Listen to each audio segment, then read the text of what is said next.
Hello and welcome. My name is Steve Pugh, and this is my first attempt at the Growth Strategy podcast. Now that we're all kind of locked down, it's the opportunity to learn some new skills, do some things which I've kind of wanted to do for a while, but actually kind of talk on some key issues that I hope I can add value to kind of everyone who might be listening. So one of the things that I'm very fortunate to be able to do is that within my job, I get to work with lots of kind of fabulous companies. I often get to see behind the veil. I both get to work with the business owners to really help them kind of run and grow the company, but especially when you have major things, major challenges going on. Of course, I would never talk about any particulars for any one kind of company in itself. But actually, when there are key themes, aims, and things which I think are worth discussing, coronavirus obviously being kind of one of them, I think there's some value there. That my aim with the kind of podcast is to do very short but regular kind of updates on things which might affect your business, things to kind of keep in mind. And obviously, if you've got any questions or anything that you would like me to talk about, please kind of get in touch. So one of the big ones this week, I think on many levels, is coronavirus. It's the potential impact on companies of all, well, literally everyone, all different sizes, all different backgrounds, every sector, the potential both on supply chain that you can't source and get the things that you have, traditionally got for quite a long time without too much hassle.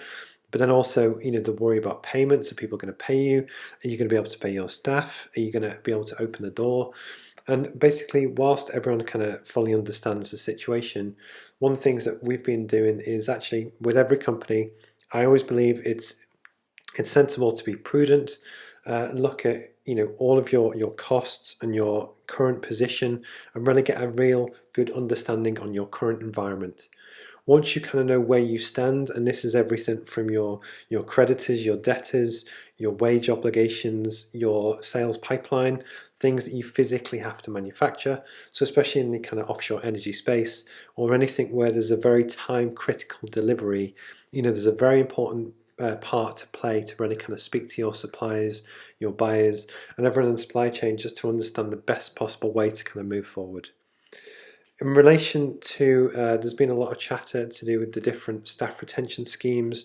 Should you furlough staff? And actually, options open to both staff, because admittedly a lot of people are worried about their jobs at the moment, but also to employers on what is the best thing to do to kind of move forward, both in terms of their ability to entrench and survive a potential downturn that we don't know how long that might be, but actually the ability to react quickly.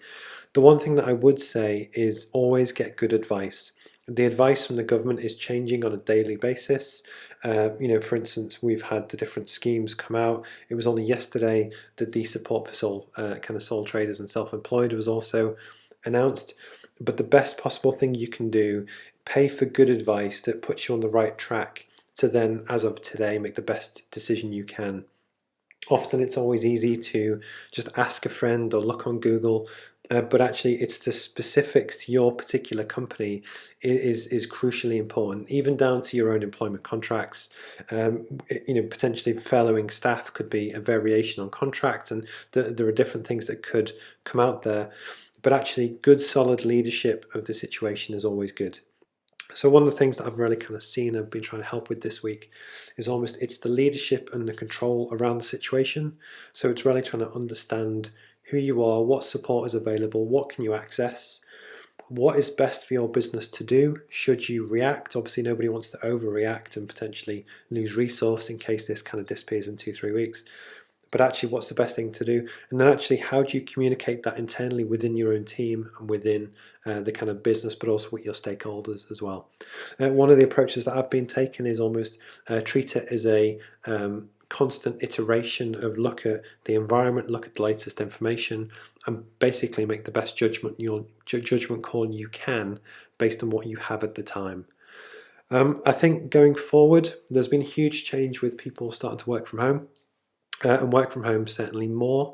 I think what that will do is, you might have noticed that the amount of social media has really kind of gone through the roof, and I think this is where people suddenly find themselves with a bit more time on their hands. They don't have to commute. But also because of that, from a marketing and business perspective, there's a huge amount of noise that's out there. So one of the things that I'm starting to recommend to my kind of followers and clients is actually go against the grain. So yes, you can continue to do all the traditional promotion that you kind of currently do, but actually go old school as well. I know for a lot of business owners who, excuse me, are kind of, going through and trying to deal with the situation as is, often a phone call and just a genuinely kind of courtesy response to ask how they're doing. Is there anything you can help? I think will actually go a long way, as opposed to some of the posts and some of the things that I've seen, which are obviously well-intentioned and light-hearted, to do with having beers at home or wearing your pajamas and not getting dressed. But one of the things I'm very conscious of from a business kind of strategy point of view is that when you then try and promote yourself to sell in front of clients, if they're going through a bit of a shitstorm where they're worrying about, are they going to be in business, it's that kind of you don't want to piss off your customers through light-hearted marketing because of just the situation we find ourselves in. So one of the things I'm kind of recommending to clients is almost go higher on quality, pick up the phone. Obviously we can't see people in person, but actually show people that you care, and almost pick out your main target audience and concentrate on that, as opposed to just trying to hit as many people as possible just with general stuff that might not necessarily kind of represent your brand and stuff as well as possible. So next week I will do an update on how things have changed, more on different kind of things for sole traders. A lot of the feedback I tend to get is that people would love to be able to sell more, really kind of get themselves out there. And often a lot of business owners, they actually say to me, but I'm not a salesman, I don't know how to do marketing. And for me, I think we can change that. So thank you for your attention. I will try and keep this going as much as I can, and if you have any questions at all, please feel free to get in touch.